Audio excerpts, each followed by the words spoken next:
I want to take my opportunity tonight to welcome all of you that are here, and especially do I want to welcome those of the military that are here.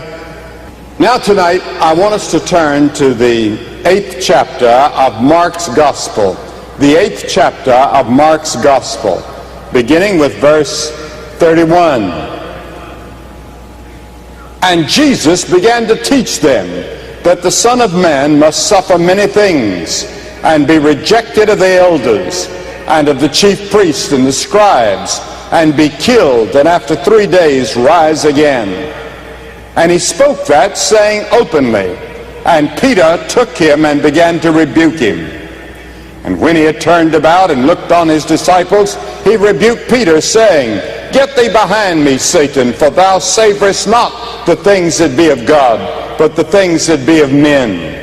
And when he had called the people unto him, with his disciples also, he said unto them, Whosoever will come after me, let him deny himself and take up his cross and follow me. Now notice, when Jesus called his disciples, he never hid from them the fact that to follow him meant suffering, persecution, and death. We have a great deal of what someone has called cheap grace. Easy to follow Christ. Easy to get in the church. In Jesus' day, he called them to suffering. He didn't call them to a playground. He called them to a battlefield. He called them to war, spiritual war. And he said, you're going to suffer, and you're going to be wounded, and you're going to die in my cause.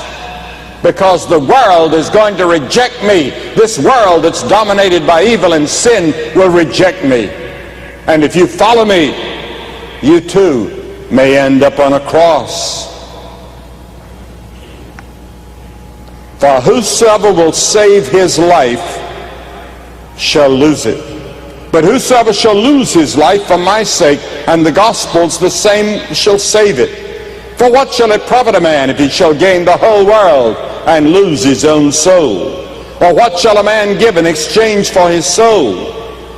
Whosoever therefore shall be ashamed of me and of my words in this adulterous and sinful generation, of him also shall the Son of Man be ashamed when he cometh in the glory of his Father and the holy angels. Now the Bible teaches that you have a body, but living down inside of your body is your soul or your spirit. I'm not going to try to distinguish tonight, because that's a technical theological discussion between soul and spirit. I'm going to use them interchangeably. Your soul is that part of you made in the image of God that lives inside of you, and that's the eternal part of you. That's the important part of you. That's the real you. That's the part of you that will be living 1,000 years from now, either in heaven or hell. The real you, your body will be in the grave until the resurrection.